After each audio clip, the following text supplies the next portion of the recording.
Hello, fellow travelers. A little interesting problem for you today, where our client has a particular red in their branding guide, and we needed to use an EPS from Illustrator to After Effects. Somehow that process broke down, and we did not get the color that the client needed. And we did some troubleshooting. It wasn't our color space. It wasn't our document color mode, CMYK or RGB.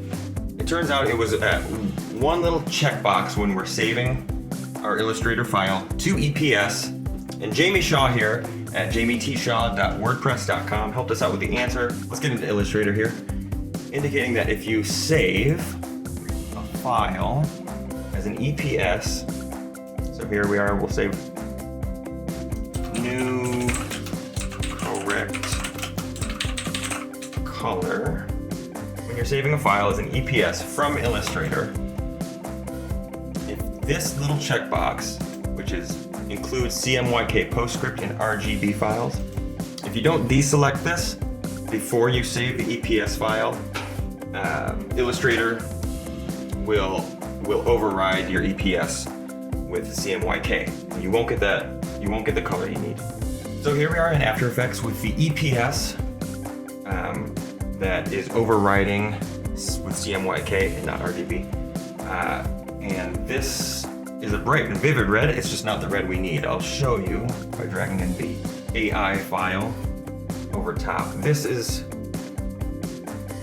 the red we need. It's not the red we're getting with EPS. So I saved that new one out. Let's bring this EPS into After Effects. And we'll drop this over top. So there we go. This EPS now has the correct color, and it's due to deselecting this option, include CMYK PostScript and RGB files. So if you're trying to troubleshoot this problem, you'll come across a lot of the times assigning the correct profile. Well, we did that. You'll come across document color mode, CMYK or RGB. We did that too. It wasn't working. The way we solved it is this checkbox, which is to include, in this case we're not including, the CMYK PostScript in RGB files, and that will stop After Effects from reading CMYK information in your EPS. So hopefully that helped some of you guys. It was really confusing for us, and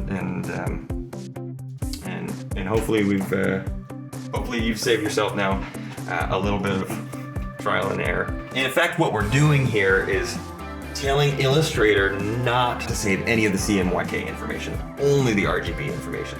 When you save that file out and include CMYK as selected, it's going to give the file and other programs that are reading the file two options, CMYK and RGB.